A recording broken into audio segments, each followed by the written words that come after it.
شیخ Saadi علیہ الرحمہ ایک حکایت میں ایک بادشاہ کا قصہ بیان کرتے ہیں۔ کہتے ہیں ایک بادشاہ تھا، اس نے اپنے وزیروں مشیروں سے کہا کہ فلاں شخص کی تنخواہ دگنی کر دو، فلاں غلام کی تنخواہ زیادہ کر دو۔ کیوں؟ اس لیے کہ وہ کبھی شاہی دربار سے غیر حاضر نہیں ہوا، وہ شخص وہ غلام ہر وقت میرے حکم کا منتظر رہا، میرے آرڈر کا منتظر رہا، بس یہی خوبی مجھے پسند آئی، لہٰذا اس کی تنخواہ دگنی کر دی جائے۔ وہ شخص ہر وقت میرے حکم کا منتظر رہتا ہے، جبکہ باقی تمام لوگ شاہی دربار میں بھی کھیل تماشوں میں مشغول رہتے ہیں، باقی تمام لوگ اپنے فرائض کی ادائیگی میں کوتاہی کرتے ہیں۔ جب بادشاہ نے کہا نا کہ فلاں شخص میرے حکم کا ہر وقت، ہر گھڑی، ہر لمحے منتظر رہتا ہے، اسی خوبی کی بنیاد پر، اسی خوبی کی وجہ سے اس غلام کی تنخواہ زیادہ کر دو، تو ساتھ ہی ایک اللہ والا کھڑا تھا،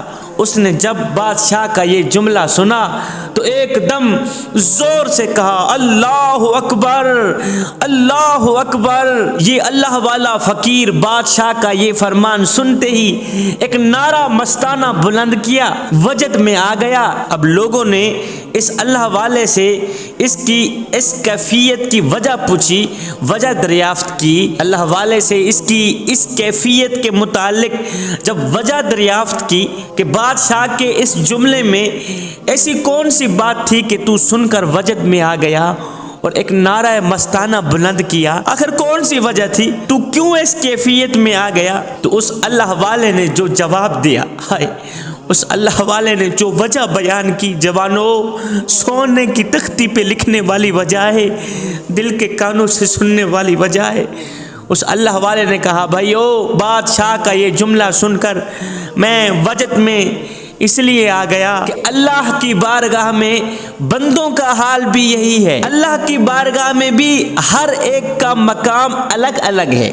وزیروں، مشیروں، مجھے بتاؤ تو صحیح، اگر بندہ کچھ دن بادشاہ کی خدمت میں رہے، اپنے امور کی ادائیگی میں پابندی کا خیال رکھے، تو دنیا کا بادشاہ، دنیا میں رہنے والا بادشاہ اس بندے پر اتنا مہربان ہو جاتا ہے، اتنا مہربان ہو جاتا ہے کہ ان کی تنخواہ بڑھا دیتا ہے، اس کی تنخواہ دگنی کر دیتا ہے۔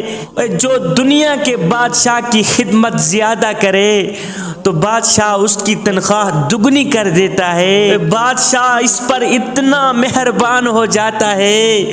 مجھے بتاؤ تو صحیح، سچے دل سے، خلوص نیت کے ساتھ دن رات عبادت کرنے والوں پر میرا اللہ کتنا مہربان ہوتا ہو، دن رات عبادت کرنے والوں پر، دن رات اس کے حکم کے منتظر رہنے والوں پر اللہ کتنا مہربان ہوتا ہوگا۔ جوانوں، جس کا نصیب اچھا ہو وہ کبھی حکم عدولی نہیں کرتا، وہ اپنا سر ہر وقت، ہر گھڑی، ہر لمحے کریم رب کی ذات کے آگے جھکائے رکھتا ہے۔ حضرت شیخ سعدی علیہ الرحمہ اپنی اس حکایت میں بیان کرتے ہیں، جوانوں کو سمجھانے کے لیے، جوانوں کو کچھ دینے کے لیے، جوانوں کی جھولیوں میں کچھ ڈالنے کے لیے آپ فرماتے ہیں کہ جب ایک دنیا کے بادشاہ کی خدمت کی جائے تو دنیا کا بادشاہ اپنے اس خدمت گار پر انعام و کرام کی بارش کر دیتا ہے، تو پھر وہ مالک حقیقی جو عبادت کے لائق ہے، اگر اسے راضی کیا جائے، اگر اس کی عبادت کی جائے تو پھر اس کی رحمت کی بارش سے کیوں کر محروم رہا جا سکتا ہے۔ جوانوں سنو، اللہ کے جو نیک بندے ہوتے ہیں، اللہ کے جو متقی پرہیزگار لوگ ہوتے ہیں، چاہے جان کیوں نہ چلی جائے، کریم رب کی نافرمانی نہیں کرتے، ہر وقت اس کی فرما برداری میں لگے رہتے ہیں، ہر وقت اس کے حکم کے منتظر رہتے ہیں۔ مجھے ایک اور واقعہ یاد آ گیا، وہ ایک دکاندار تھا، اس کی دکان پر ایک ملازم تھا، نوجوان لڑکا تھا، بہت ہی خوبصورت تھا، حسین و جمیل تھا، اللہ نے اسے بڑے ہی حسن سے نواز رکھا تھا۔ یہ ملازم تھا، مالک کی دکان پہ کام کیا کرتا تھا، ملازمت کیا کرتا تھا۔ ایک دن ایک خاتون آئی شاپنگ کے لیے، کچھ مال خریدنے کے لیے اس دکان پر آئی۔ اس خاتون نے، اس عورت نے جیسے ہی اس نوجوان کو دیکھا، خوبصورت لڑکے کو دیکھا، تو اس کا دل بے ایمان ہو گیا۔ اس نے کہا کچھ کا کچھ ہو جائے، دل میں اس نے تہیہ کیا، کچھ کا کچھ ہو جائے، میں نے تو اس سے اپنی خواہش پوری کرانی ہی کرانی۔ اب اس خاتون نے کیا کیا، کافی سارا سامان خرید لیا۔ خریدنے کے بعد اس ایک گٹھڑی بنا ڈالی۔ گٹھڑی بنانے کے بعد اس خاتون نے دکان کے مالک کو کہا اگر آپ اپنی اس غلام کو میرے ساتھ بھیج دیں، اس نوکر کو، اس ملازم کو میرے ساتھ بھیج دیں، یہ سامان میرے گھر میں رکھوا کے۔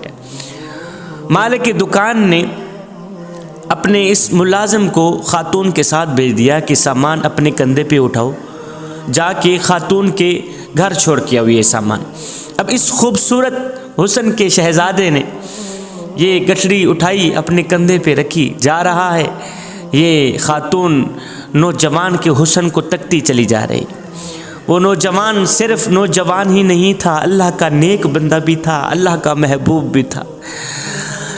یہ نوجوان جیسے ہی اس خاتون کے گھر پہنچا، جیسے ہی کمرے کے اندر داخل ہوا تو اس خاتون نے دروازہ بند کر دیا، کنڈی لگا دی۔ نوجوان نے سامان رکھا، رکھنے کے بعد کہا میں جا رہا ہوں۔ خاتون نے کہا تم جو کچھ مانگنا چاہتے ہو مانگ لو۔ اس عورت نے کہا تم جو کچھ مجھ سے مانگنا چاہتے ہو، پیسہ لینا ہو، دولت لینی ہو، یہ لینا ہو، وہ لینا ہو، لے لو، لیکن میں نے آپ سے آج اپنی خواہش پوری کرانی، میں نے آج اپنی خواہش پوری کرانی، آج تو میں نے شیطان کو راضی کرنا ہی کرنا ہے۔ وہ نوجوان صرف نوجوان ہی نہیں تھا، اللہ کا نیک بندہ بھی تھا۔ وہ صرف حسن کا مالک نہیں تھا بلکہ وہ حسینوں کا حسین بھی تھا، حسن دینے والے کا محبوب بھی تھا۔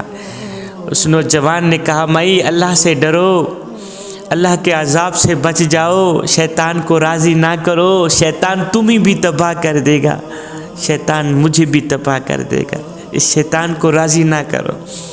جب یہ خاتون باز نہ آئی تو اس نوجوان خوبصورت لڑکے نے ایک ترکیب سوچی، اگر میں یہ عمل کروں تو ممکن ہے کہ میں بچ جاؤں اس گناہ سے۔ اس نے ترکیب سوچی، ایک دم اس نے کہا اچھا پھر مجھے واش روم آئی ہے۔ جب اس خاتون نے زیادہ تنگ کیا، حد سے پار ہو گئی، تو اس خوبصورت لڑکے نے کہا مجھے واش روم آیا ہے، میں نے واش روم جانا ہے، واپسی پر تم جو کچھ کرنا کر لینا۔